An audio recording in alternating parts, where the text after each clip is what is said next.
horrific occupation of Palestine.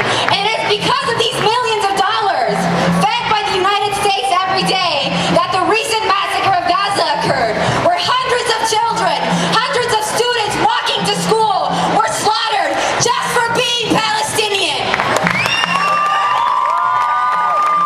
Sisters and brothers, this is what our government is doing, funding the destruction of innocent people all over the world, instead of meeting the needs of people right here at home where we need it.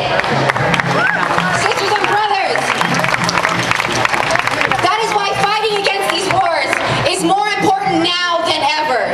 We cannot rely on Obama, the so-called anti-war candidate, who, as we see now, is only promising to expand U.S. domination in the region and claims to be proud of what we have done to the Iraqi people.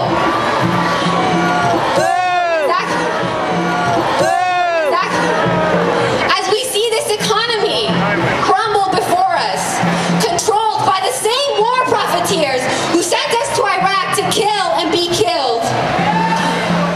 We see families being thrown out into the streets, education funding being slashed, and the extreme racism that the war machine feeds on, demonizing Arabs and Muslims and immigrants.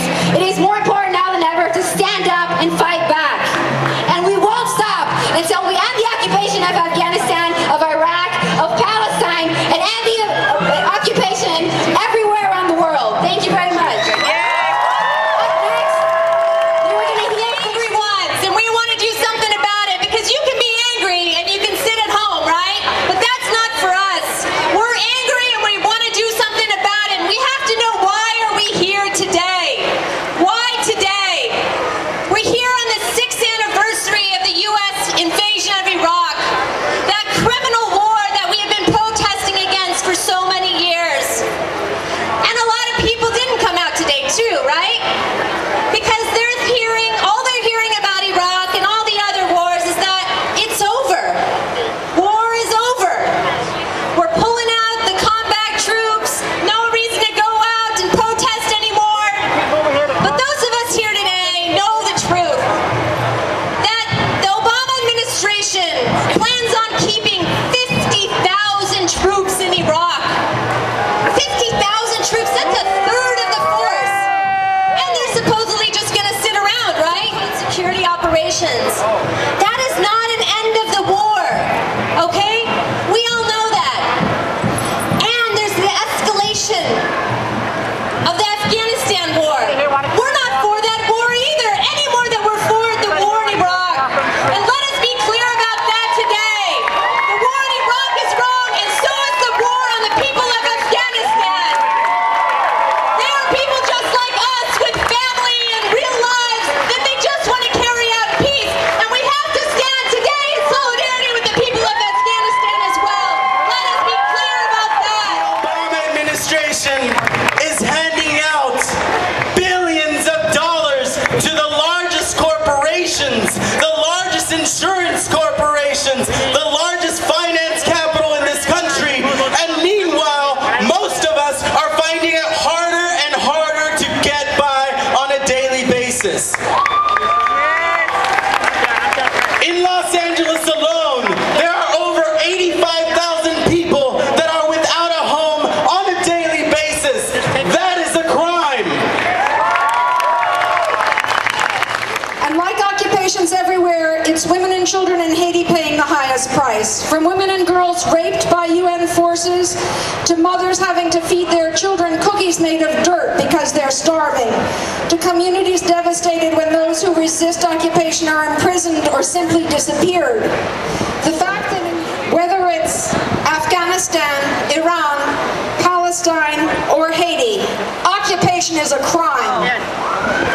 War and occupation mean that resources are sucked up, resources needed right here.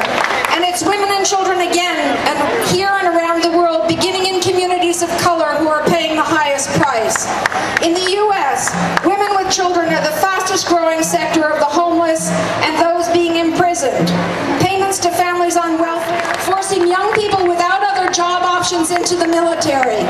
Mothers and wives cry out against our loved ones being turned into killers, and take courage when we read that Israeli soldiers are speaking out about being ordered to kill women and children in Gaza. Some soldiers are also reporting that they are firing into the air and in other ways refusing to kill. Women in the U.S. military are speaking out as well against rape. Nearly 1/3 of women veterans sex, race, nation, and economic background. We say no to war, no to occupation, invest in caring, not killing. And before I say a few words, let's bow down our heads and pay tribute to those who were victims of U.S. wars in silence.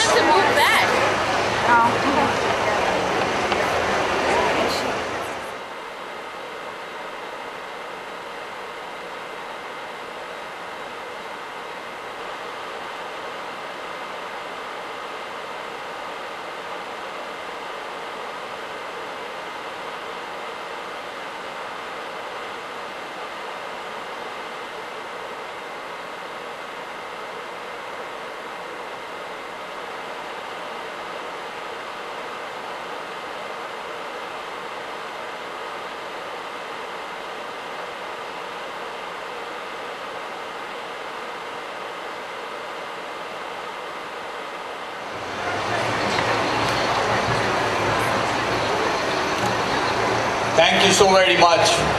Brothers and sisters, we stand in solidarity today as a human family with different names and faces, with different faiths and traditions, and with different languages and color. But we stand today in solidarity as one human family. We stand in solidarity with all the victims of U.S. wars. May they be the fathers in Gaza or the sons of Guatemala. May they be the mothers in Baghdad or the daughters in Bolivia. May they be the husbands in Liberia or the wives in Louisiana. And may they be the teachers who are victimized by AIG or the students who are brutalized by the economic bastards of the bailout butchery.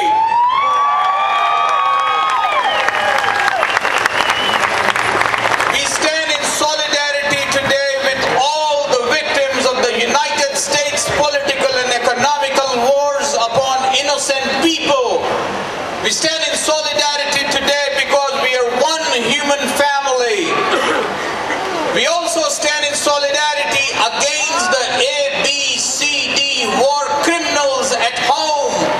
The Alberto Gonzalez, the Bush, the Channing, and the Donald Rumsfeld. We stand in solidarity with the victims of U.S. wars and occupations in Iraq, in Afghanistan, and in Palestine. Mr. President calls himself Mr. Change, but we say he's Mr. Same with a different name. Innocent deaths in the world. Let us join hands today